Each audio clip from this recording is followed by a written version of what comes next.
You're on.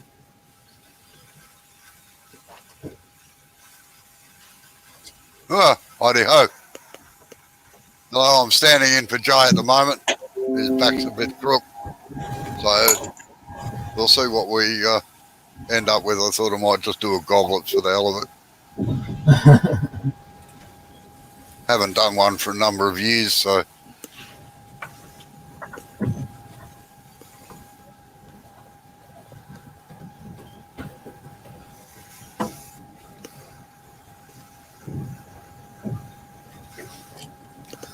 All right. Do you know what wood it is? Yeah, it's silky oak. Okay.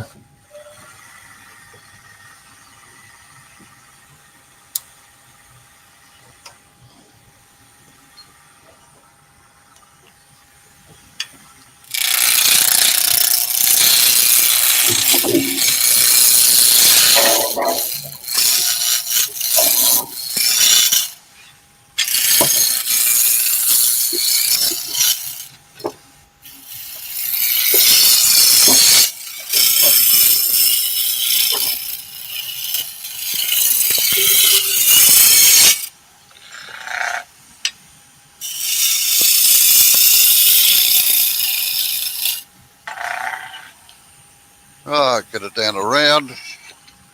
Put a tenner on one end.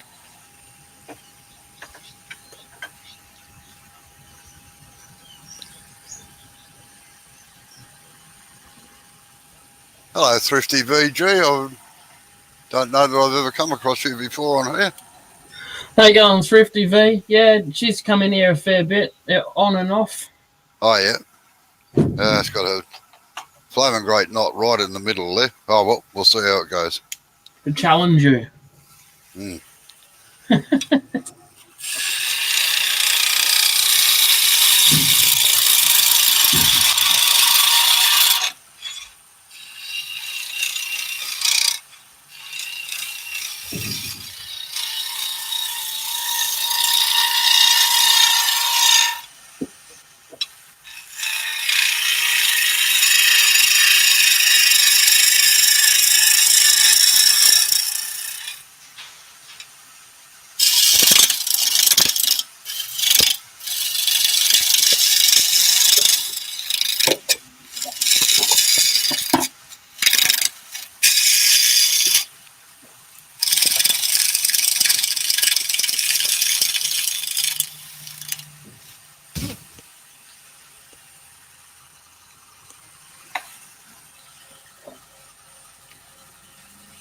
Go down a little bit smaller, I think, on the tenner.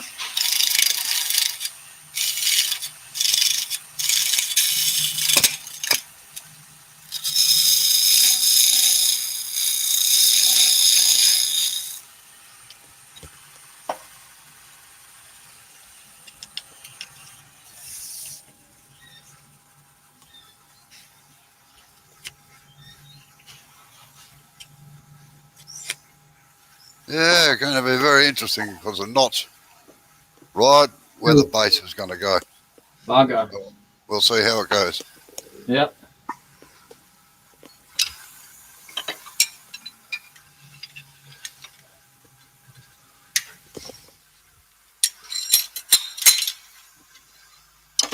Take the tailstock centers out so they don't jag my elbow on it.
Might be a short goblet, I think. Yeah. I'll just mark with it.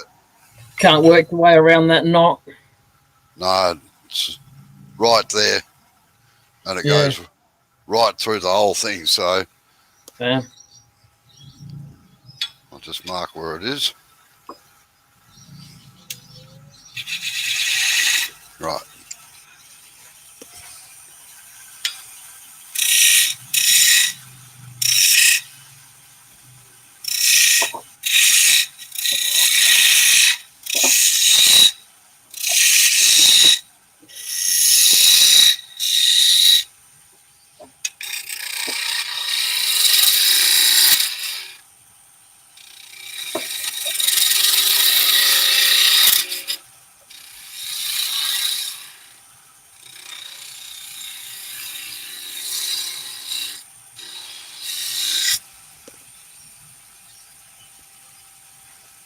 G'day, Mike. Thanks very much. How you going, Mike?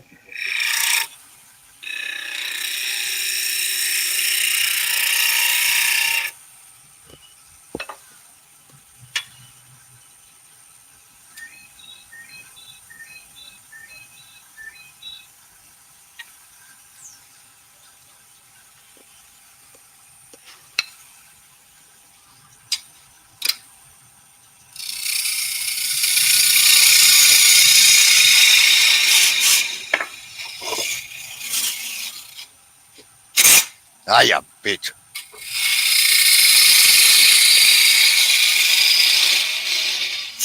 Get myself in the right position. Mike, I'm trying something out. I've just got my they're just my regular colours. I'm just trying out a filling compound.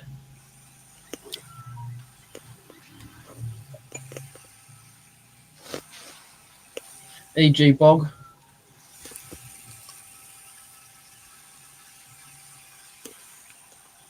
This is just to satisfy Wayne's challenge this month or week or whatever it is. Do a hollow out without using a drill. It's the way I normally hollow out anyway. I very rarely use a drill to hollow out with.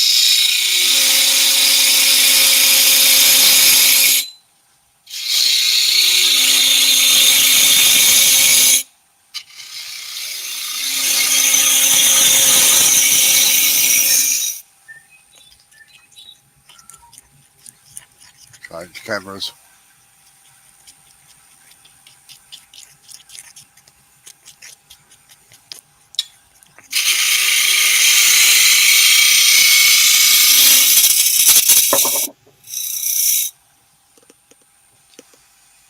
I'm going to get in the way of it.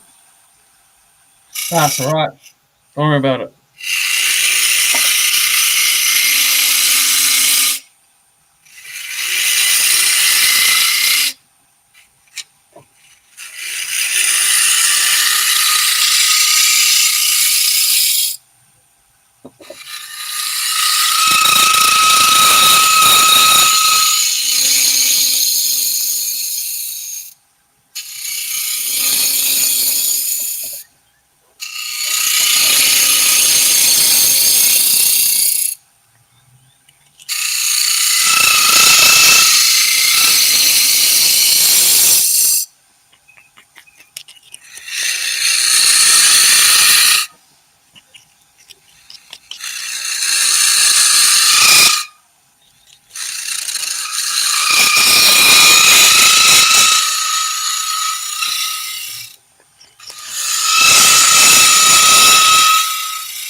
Now, the amount that it costs to buy milliput and then have it shipped over here, Mike, it's ridiculous. So I'm just have a go at making my own, you know.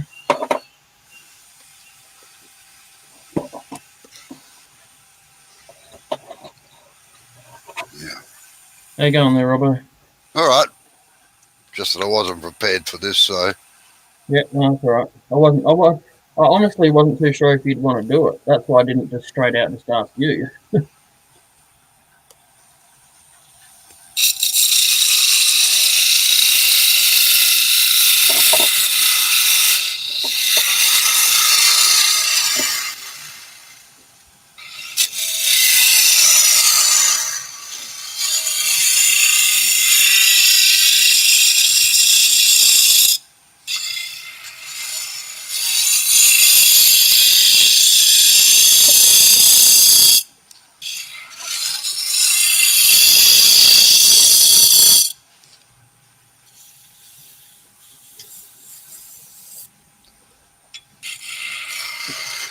How you going, Bob? Good. How about you? Yeah, not too bad actually. I'm on painkillers at the moment, so yeah. You gonna turn, are you? Well, I got some sanding I'm doing on finishing up a bowl and shaping. Yep. So I happened to be inside where it's a little cooler with air conditioning. And Yes. I caught up and saw the comments, so I thought I'd come out and work out here. It's not that bad. If it's too The hot, go back thermometer's right. inside. It's 91 degrees in the shop. Yeah. Sorry, I'll have to translate that. Right, that's that done. Alexa, 91 degrees equals what in centigrade? 91 degrees Fahrenheit is about 32.78 degrees Celsius. 32.8? The answer to your calculation is 32.8. Okay. Yeah, that's pretty warm.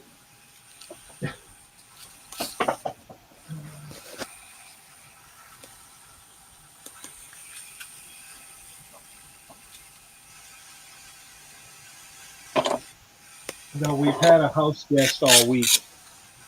Yep. That came in from Louisiana. Okay. Friend of the family. Have you had them cleaning your shop? Yeah, we've had some pretty good food. Oh. But I've got a couple of pieces of stuff that I've made that I'm going to give her. Because Okay. she's been interested and been a friend of the family for a long time. I wanted to get them polished up before I got into my bowl, because then if I get finished sanding, I've got it. I have made my own. I always make my own sanding sealer based on the wood I'm using. Yep. So I've already coated it and sanded it back once. And I'm pretty happy with it. But the problem is the shape's all right, except the edges are off on angle for what I like.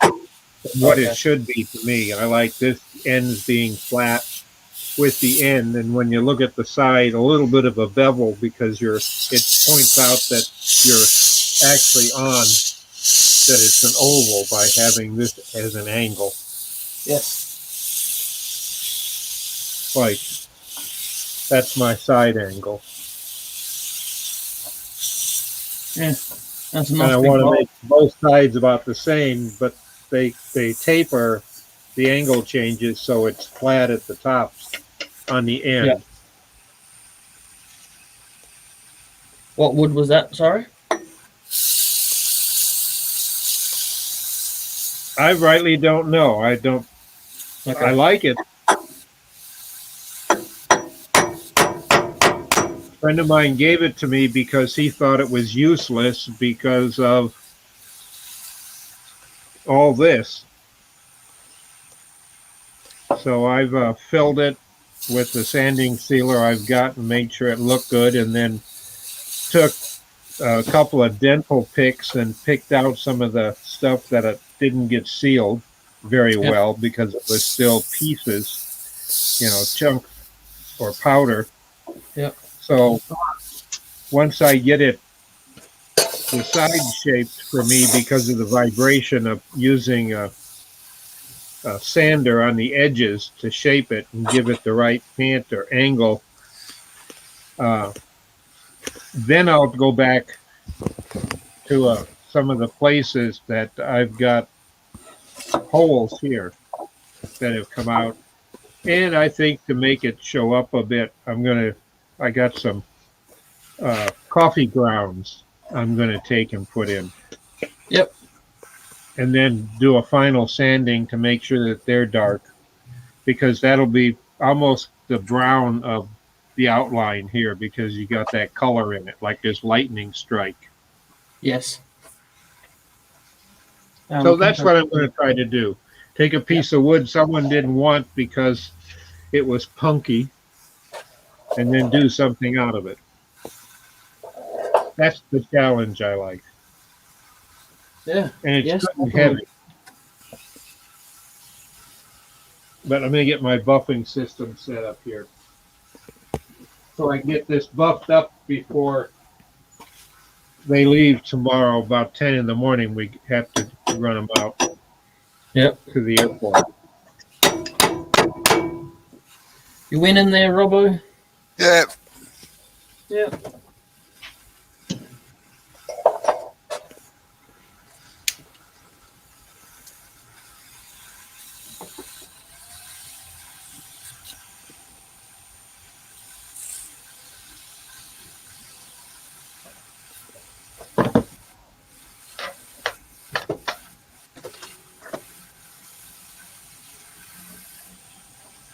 How are you doing, Robo? Not too bad. Yourself? Oh, I feel really good. I don't know, and it's hot, but still, I'm good today. Oh, that's good. So And, the heat often just wrings me out, if you know what I mean. Just maybe Yeah, I it's the know what you problem mean. of being an old fart. and Mike from the chat says hello, Bob. Well, hi. I actually have my phone here with me too, hung up. Let me put the chat up.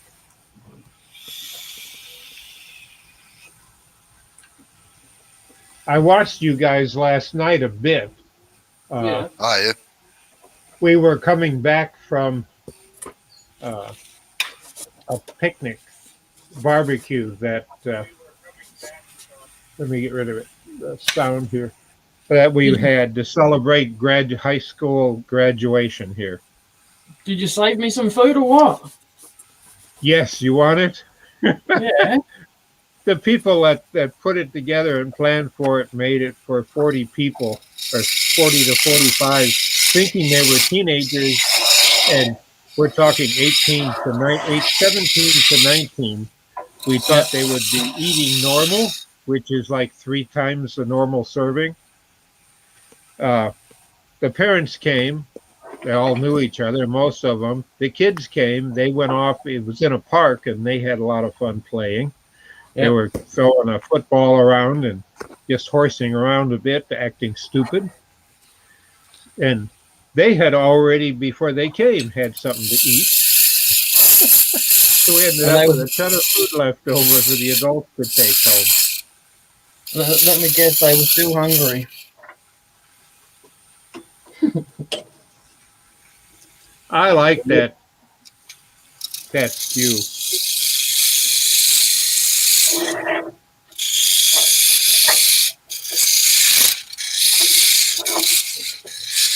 That was a gouge, yeah.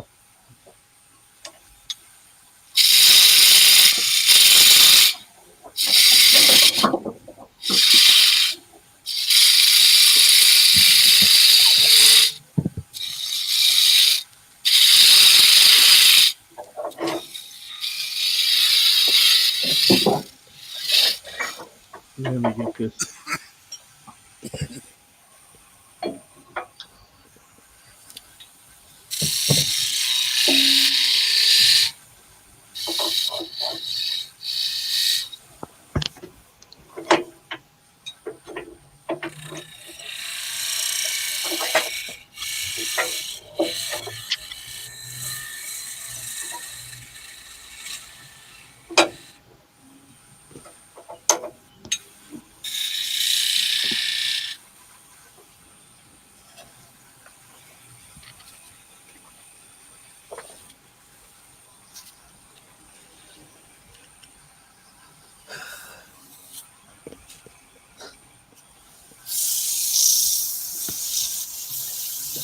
Oh, yeah? I like how you avoided the knot there, Robbo. Yeah, oh well, not much I can do about it, so best not to go near it.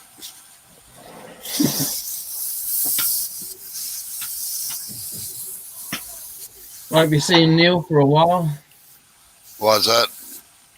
because his system got hacked yesterday and he's trying to go through everything at the moment. His YouTube, his Facebook and stuff. Oh.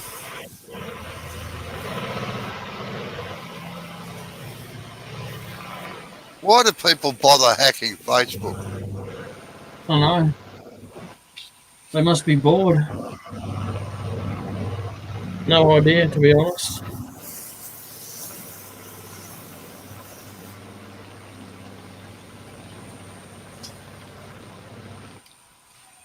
At least with the heat, as hot as it is, the carnauba wax goes on well. Yeah. That stuff is so hard.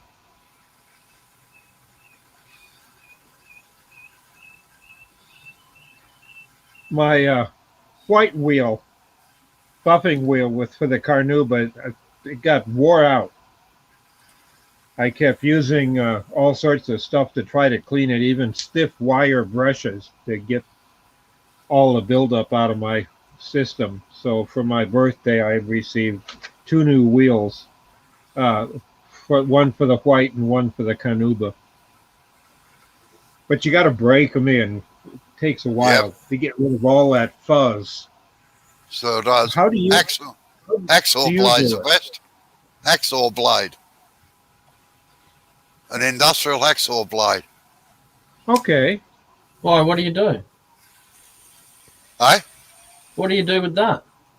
Well, you pass it across the face and it Yeah. gets rid of all the fuzz. Like you use it like a scraper with the teeth against the wheel, and it gets rid of most of the fuzz. All right. With all those polishing mops, you've got to break them in to get rid of the fluff. Yeah. Otherwise, you end up with white stuff all over your stuff. Well, what did you just put on I'll there? have to give that a try for the next piece that I've got to clean up here, because I haven't done it for that wheel yet.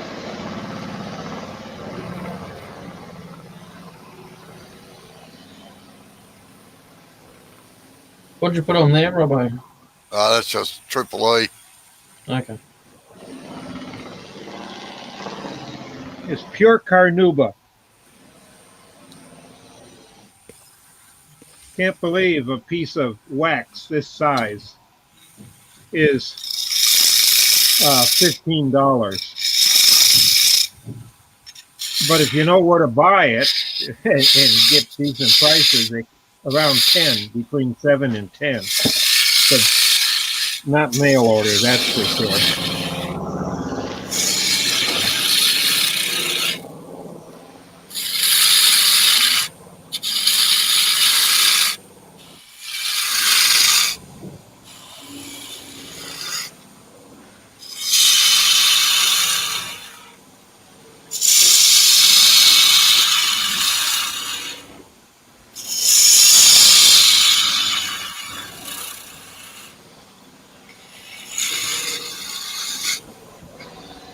Is this a design change, Robbo, or did you have this in mind all along?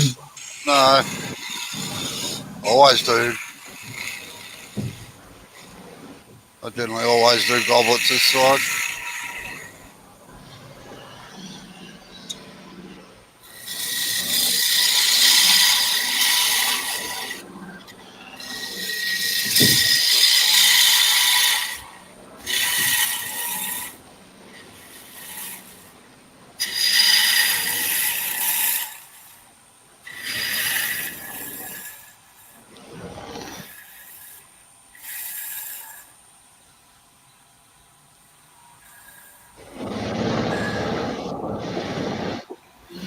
Well, there you go, Mike. If you do what Robbo said, you might not take you a couple of weeks to get the fluff off.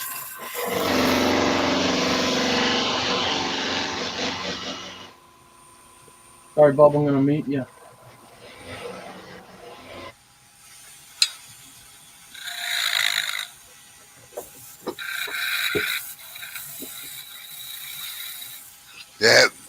I must admit, Mike, I always take them outside when I do it. Because otherwise the bloody workshop just fills up with crap. You have fluff everywhere.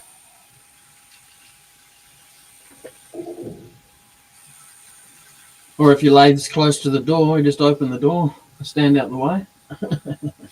Yeah, it blocks up dust extractors and everything.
One of the things that I have learned to do from a old friend of mine that's been a turner in one of his so-called secrets, but actually you use the Canudo wax and really buff it so it's warm to the touch. It's wax. It's a wax that's used for restoring and restoration work. A lot of museums use it because you can actually put it on paper to protect paper and documents. But the wood is warm from the friction, and what I try to do is take the highlights, so in this case the lighter wood, and that's the only wood that I'll put it on. And the reason I'm doing this is going to be on. You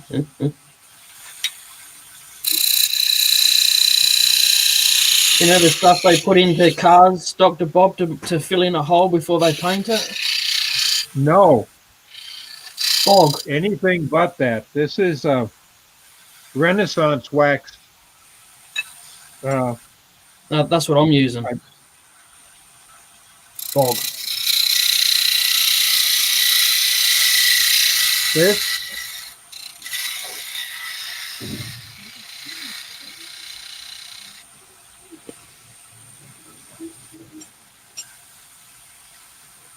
is it comes out of the UK. Yep. And to me, it puts a nice light, a finish on it, a thin finish. But and I'm only putting it on the area where the distinct difference between light and dark in the grain. Yep. And the reason being is that way when people walk by it, you'll actually either glisten off of it from the lights or from windows or something that's around it. You'll see more reflection off of the white, even though the whole thing is made shiny. Yep. I've been told it's cheating. But Oh, just same. Sorry. it's used, according to a couple of people. My sister's a restorationist for paintings, and she's fairly well known in 2 or 3 different groups. Mostly she does restoration of the I'm trying to think of the name of the period. The Renaissance, Van Gogh and all. And she does restoration, and she's even good enough, she's done it for the Vatican. Okay. Especially one of her specialties is working with paintings that were done on wood, raw wood. Yep. And there's a lot of them that way. And she put me on to this trick that she saw.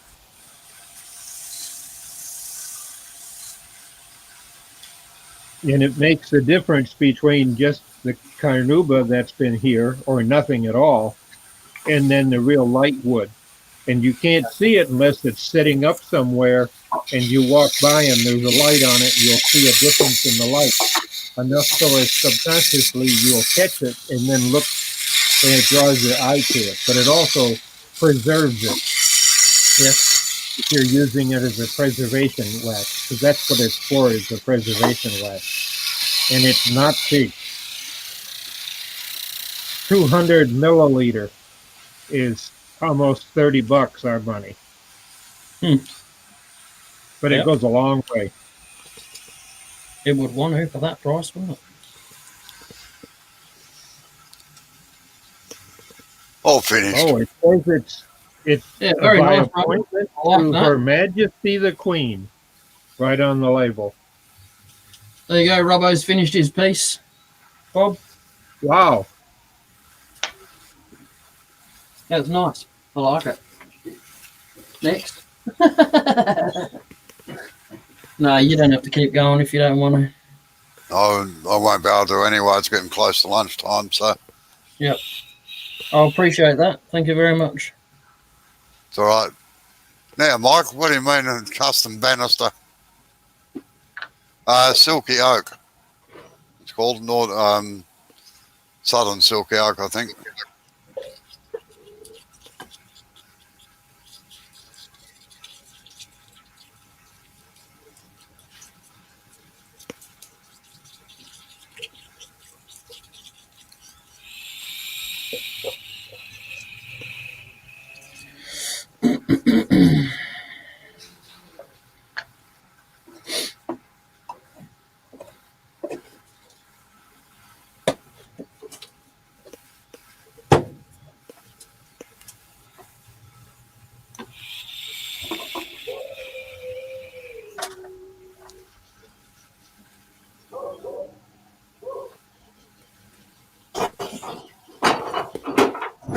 How you going, John? Hey, pretty good. How are you? Good, thank you. Yeah, g'day, John. I haven't seen you for a while. Well, you haven't, but I've been coming into your routines late and usually on a recording as opposed to the live session. Oh, yeah. I eventually catch up with you. I'm still kind of boggled by your time zones, but you say you're about ready to go to lunch, and I see it's 5:45 here, so p.m. So Yeah, that's right. that works okay. We just finished supper.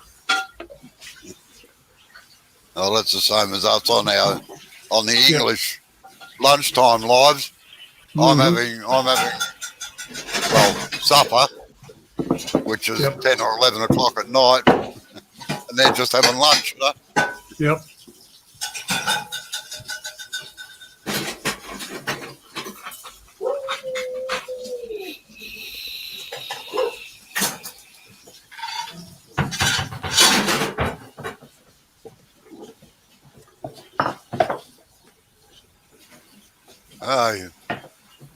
My brother used to live in Brooklyn, in New York. Yeah. He actually is an IT bloke, and was actually there when 9/11 happened. Oh, was he? And Yeah, he actually worked in the World Trade Center. But that particular day, he had to work remotely at another site to set up their IT stuff.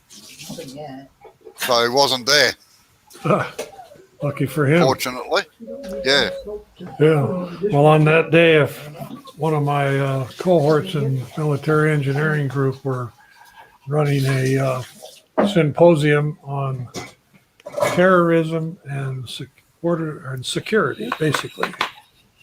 And we we hadn't started. We had our pre-symposium activities the day before, and early in the morning, we were both going to the conference venue, and that was about the time the planes started hitting the World Trade Center. So all of a sudden, all aircraft in Alaska were shut down. Nobody could fly anywhere, whether you're military or otherwise, unless you had a authorized mission. Yeah, So we just had hold all on a these second. conference. Yep.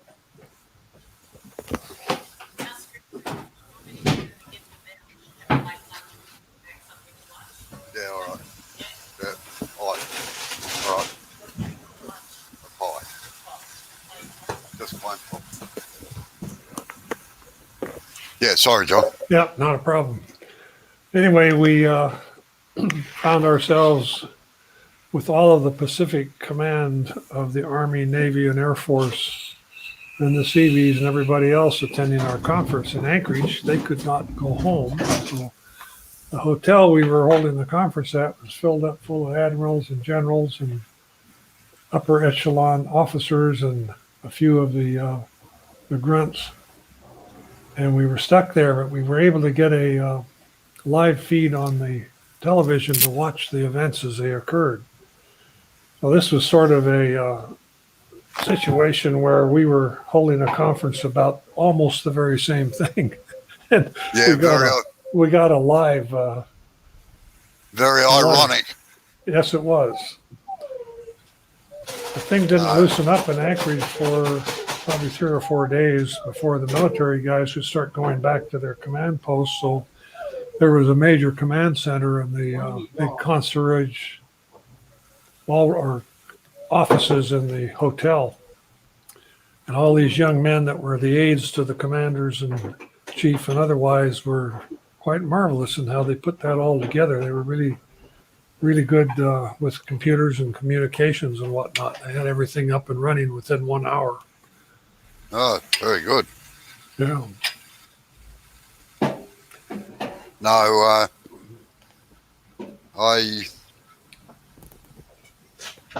yeah, 9/11. I won't go there. I really think that the CIA or FBI just didn't do their job to a large extent, or any of the intelligence services. Now, that could well be the case. They certainly missed a lot.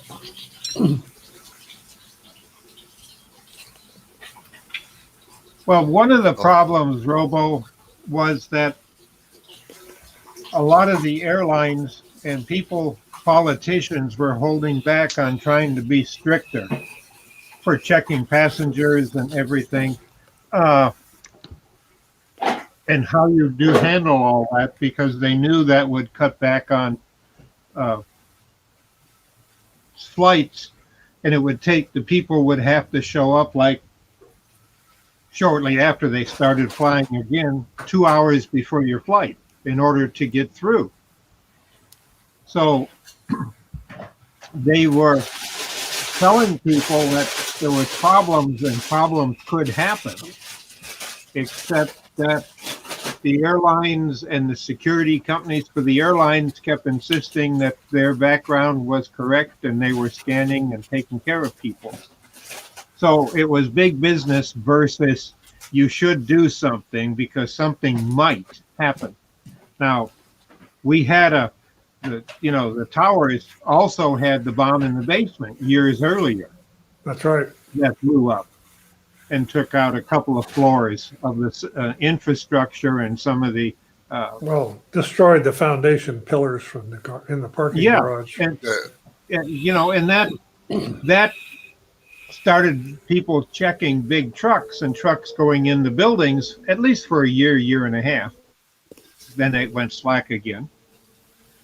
But I know with 9/11 for me, I had just left the Pentagon personally because I was involved in the voice over IP system. It was a pilot project, and we were checking it again, and it was only being used by 10 phones in 10 offices to prove it worked. So on the cable box also sat a telephone plugged into the special cable boxes. And one of the things that I found that really was surprising is that, and it's not done anymore, there were two fibers that fed the 5E phone switches in the Pentagon. And they understood they had to have redundancy in case one gets cut. Except they ran them in the same conduit. Oh, goodness. That's sensible, isn't it? Well, the phone people were told to use the conduits because the Pentagon basement's a mess. You have to realize, unless you've been there, and I've been down to 4 levels in it, and it goes beyond that, is the fact that it was solid poured concrete, and they used large aggregate to give it sturdiness because it was being built, at wartime. And to drill through it to put a conduit through it is a lot of water, and in places you can't use water because it's someone's office. And big drill bits and big loud motors to drive them, with usually a hydraulic push behind them if it's going to be, a 2-inch, 3-inch hole that you're putting through the walls, because they were made to be bomb-proof. Because that was a fallout shelter, the original fallout shelter type thing that was done. So it's a mess. So they cram everything they can into existing conduits or holes, they call raceways, through these concrete walls. So the conduit that ran all the phone people out to hit the public network to tie into the phone switch, because internally they could call anybody they wanted. The 5E worked internally, but it couldn't talk to anybody outside of it. Both fibers happened to be cut because that's where they were hit. So their principle and their emergency backup kind of didn't work. And I hate to say it was kind of a way to prove them wrong, because they kept insisting that they're solid, and well, they are, but no one ever thought of an airplane crashing into them. No, well, that's right.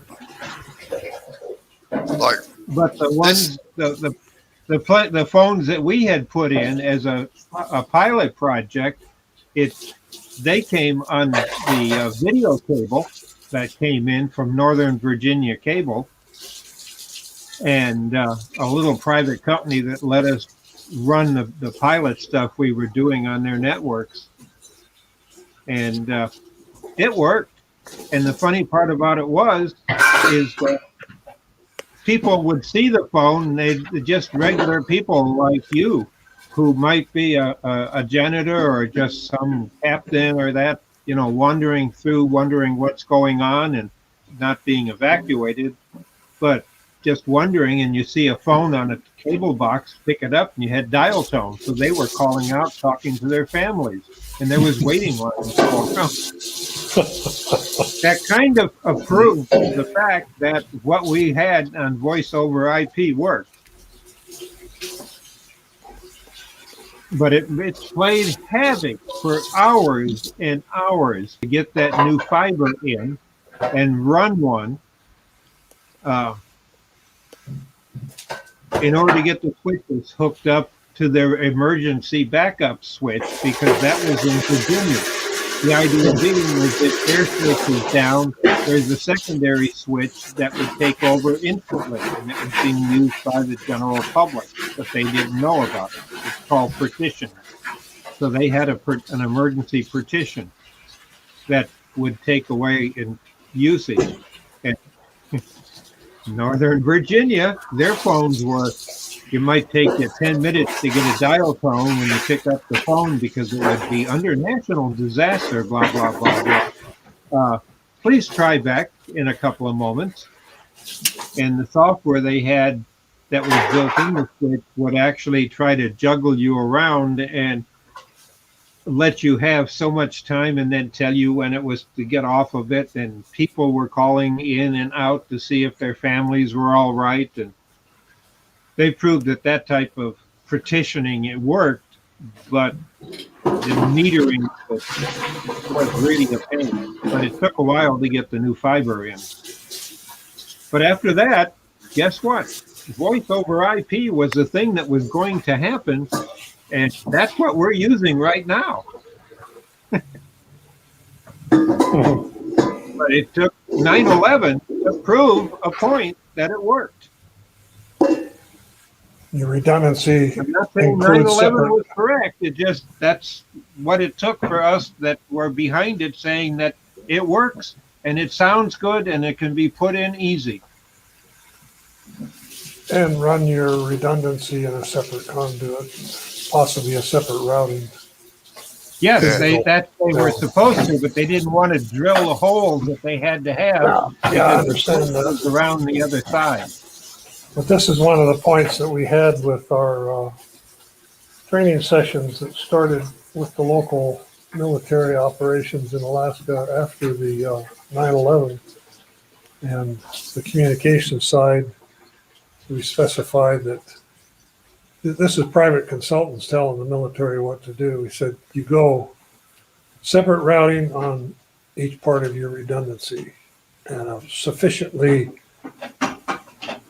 separated so that one bomb blast or whatever is not going to take it out. Or if you take a missile, you're not going to take it all out.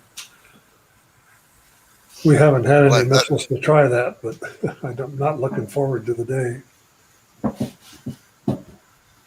No, I'm not either. But yeah, I was lecturing like mad all the customers. I had General Services, GSA. They had the redundancy put in and had separate circuits because they could just buy the circuits. They didn't own any, so they just go out and buy extra ones that would route to all their facilities around the country, so they could get in. Yeah, Until we sorry. got IP, and then they didn't have to. yeah. Sorry to interrupt. I've got to call it a night, or call it a day.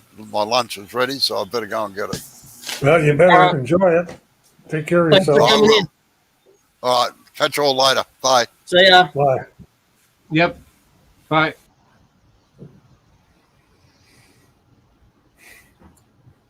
After 9/11, there was I guess you'd call him a promotional speaker who was a ex-CIA fellow who was called the Dice Man. And he'd come to promotional, or not really promotional meetings, they were training sessions. And he had a really good line and would, you could give him any combination of defenses against terrorists and interlopers, etc., and he could take it apart and show you where it's not going to work. His line was, I don't care how high your fence is, give me a couple ladders and 3 guys with guts and we'll be over that fence in no time. Was that what would it have been? Colonel Cardoni, John Cardoni? I don't think it was Cadoni, but it might have been in the Cadoni's group. I think Yeah. Cadoni has John several and I different. have been good friends for a long, long time. Uh-huh. Well, it got everybody all propped up and their eyes awakened, and we started doing modifications to security features in the buildings around all the installations. And it was amazing to me how quickly the government could move when they had a need. Amen. There was no Interesting, Jay. What are you doing with that? Oh, you paint? No, no. you filled grooves. Are you going to then? Multi-purpose filler. Cut some of it away. It's what we use to fill in the holes in our walls before we paint over them or whatever. Yeah. Just small holes, but yeah. So I've taken little. These are just lids from a drink. I kept the lids because they thought they'd be handy, and I'm mixing up some color in them and putting them in there. Kind of like a gesso. Yeah, or like milliput or something too. Yeah. Mm-hmm. Yep. So I don't want to go pushing my back too much today, but at least that can dry overnight and set, and then I can have a go at it tomorrow. Turn off the corners. Mm-hmm. Wouldn't mind turning maybe a bowl or something out of the center if I can. It's old furniture pine, so it's been outside for a while. It's a bit discolored, from the rain and stuff. Bit browned up from the rain, so you can see the color there. Look. Mm-hmm. No, we'll see what it goes like. You never know your luck.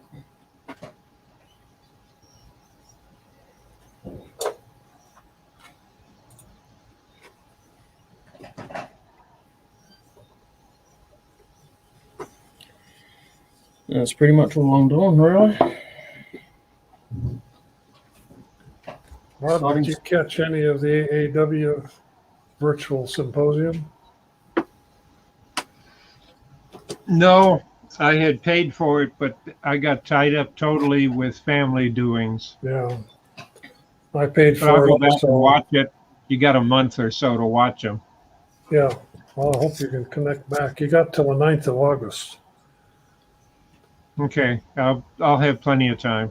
I've got a funny glitch with my computer when I try to connect with some websites. The security feature for some reason kicks in and it won't allow access to the website. Does it come up saying that your network isn't private? No, not well. My network is not compatible with the privacy aspect is what's always played. Yeah. And I had an upgrade on one of my virus programs several weeks ago, and I think their overnight upgrade put some firewalls in some place or a different level of security because it certainly screwed me up. Yeah. It's annoying when they do that, isn't it? Yeah, I have Norton, and I've had that with Norton a few times, and I've had to go in and look at what they have done, and then one at a time disable each of the features, and then try to log in again. Yeah. I think the big problem is it doesn't like spoofing, so you can't do a VPN that'll spoof your IP. I see. I don't have a VPN unless someone snuck in someplace. Yeah, I use Norton's VPN when I want it, but I know enough to turn it off at a lot of places because they don't like the idea that when they go back and check again where you're coming from, it doesn't match what the VPN says. Like right now, because I was on earlier with some other people that I enjoy watching a lot of Australian TV online, especially ABC, the Australian Broadcasting Company. Yeah, it's very entertaining. Yes, but you can't be from the U.S. because you can to see their news and stuff like that. But if you want to watch the stuff that they actually put on the air on a daily basis, it don't work. because they know you're coming in somewhere else. So I have an Australian VPN through Norton that I get from Sydney. So I can watch TV there without, any problems. Yeah. But I've got to constantly change my location to do stuff like that. So I've learned to play the game, but the kids here have done it too because they can have stuff that's X-rated and stuff like that, and they grab and know. And they started that about 15, 16. They realized how to manipulate for that.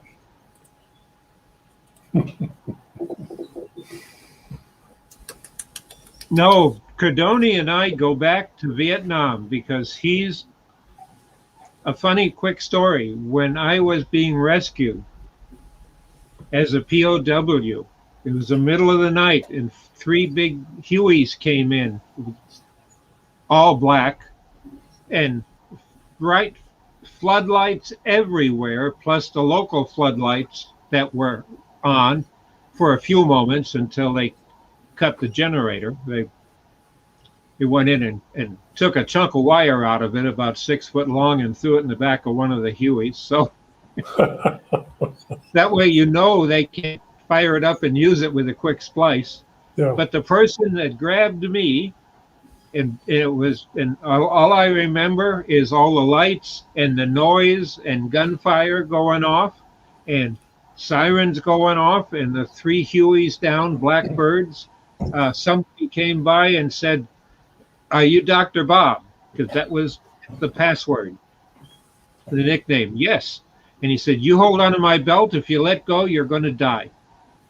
And I held on to that green belt like you wouldn't believe after 18 months of being there and follow and coming. And he'd say, "Duck," and something would blow up or in area. And he'd say, he'd turn quick and I'd trip over him, and I'd fall because he was turning, because he was still going full bore with his rifle.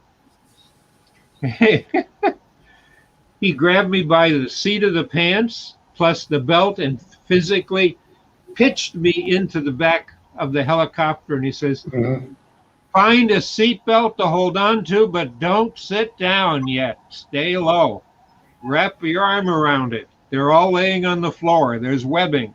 And all I know is that he brought out 4 more people and did that. And there was 5 others just for that chopper alone that were throwing POWs in to rescue us. And I didn't know who it was, but I recognized the tattoos he had all over his arm and his back because they'd cut the sleeve off. Yeah. And they were wearing black, but you could see this big Indian chief on the shoulder of his arm. And then probably 40 years later, I was at an SCA meeting, the Society for Creative Anachronists, the people that take a time period and reenact it. And it's global. But I was at the meeting sitting talking. He was wearing fatigue cutoffs, and he was bearded and talking about this catapult he'd built as a demonstration. And he had a whole list of names tattooed on his arm, and they were good friends of his. We were talking about it that had died. And the other were mission numbers that he had served in. That's when he was young and stupid, as he said, being a big football jock and could do anything, a Marine. Thank God for him, believe me. We get talking, and I mentioned that I had met a Marine, and he pulled me out of Camp Benoit in Cambodia. And the conversation on him totally stopped, and he stared at me, and he was looking, and he had a couple of questions. And he said, "What was your code name?" And I told him, and he broke out in tears because he's the person that threw me in the freaking helicopter and saved my life. So we have been very good friends since. I would say. And he is an InfoSec specialist, and I learned a lot from him. He was teaching at Eastern Michigan University. He taught here in Michigan at university level classes, and I was doing InfoSec, but mine was telecom security. My specialist, and we happened to be in the same trade show a couple of times, and that's all it took. And after that, where he was, I was. And when 9/11 hit, about 6 weeks later, we were together again, and we actually put together a small InfoSec company. And it made pretty good. Got bought out for good money because we knew we couldn't pull enough people in and afford the big buildings and stuff. But there was a group of us who were lecturers that couldn't afford to form our own company. So they found a sugar daddy to put one together. That's good. And then he was a lawyer. He'd learned that. That's what he went to school for when he got out of the military. And he'd become a judge in Virginia. Interesting. Then he retired as that, and that's what he is now. And sometime in the next month or so, 2 months, I'm going back down because he's asked me to come down to spend a couple of days with him, and we'll go ATVing again and do some fishing and just catch up on what each other is doing. We do it now, but not that often. Yeah. Because COVID's hit his family pretty bad. But it's really a small world. It really is. Yeah. But that's not wood turning. I'm sorry, but that's No, that's what the world's all about, is getting to know people, and that's one thing Jay does when he brings people together. He makes the world smaller. Shrinking down to the size of a pinball. Well, we're as close as an IP address now. There you go. Thrifty VG in the chat says that she's loving the history lesson. Thrifty's from America somewhere too. Where are you from again, Thrifty? Sorry. All right, Mike's going to go. Thanks for coming in, Mike. Yeah. I'm not far off from knocking it on the head anyway. I'll just wait to see what Thrifty says, where she lives, and I'm going to go. Going to go ta-das.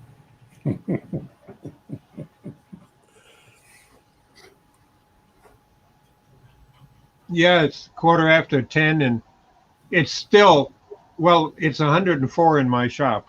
But I thought I'd come in and get this, and it's done. Nice. Yeah. I got to give it away. Hey, she's in Brooklyn, New York. Oh, good. I like Brooklyn. But there are places years ago when I used to go and lecture and do seminars in New York and Brooklyn, and I wouldn't go alone. And I had trouble understanding. It's like most of the country. Everybody has their own slang, and Brooklyn is very unique in it. Sure is. And Brooklyn pizza and a New York pizza, the only thing they have in common is that, well, I was going to say round, but that isn't necessary anymore. Well, they're within a few miles of the same geometric or geographic coordinates. Well, when I go to New York, when I used to do a lot of lecturing, I'd stay in Brooklyn in a small hotel that's not there anymore, but because I like the people. You could walk the streets. Yeah. Yep. Manhattan, you could walk Manhattan almost anywhere. But there were people who wanted a lot of money, and if you wanted a soda, it was always twice as much. Yeah. Yeah. All right. On that note, I'm going to run away because they're mowing the lawn next door, and it's getting hard to hear. Okie doke. I'll catch you all later. I got this done. All right. Thanks for coming in, Bob. Thanks for coming in, John. Yep. Take it easy. Yep. Take it easy, Jay. Hope you enjoy your day tomorrow. See you later, Bob. Bye bye. Yes, John. Catch you later.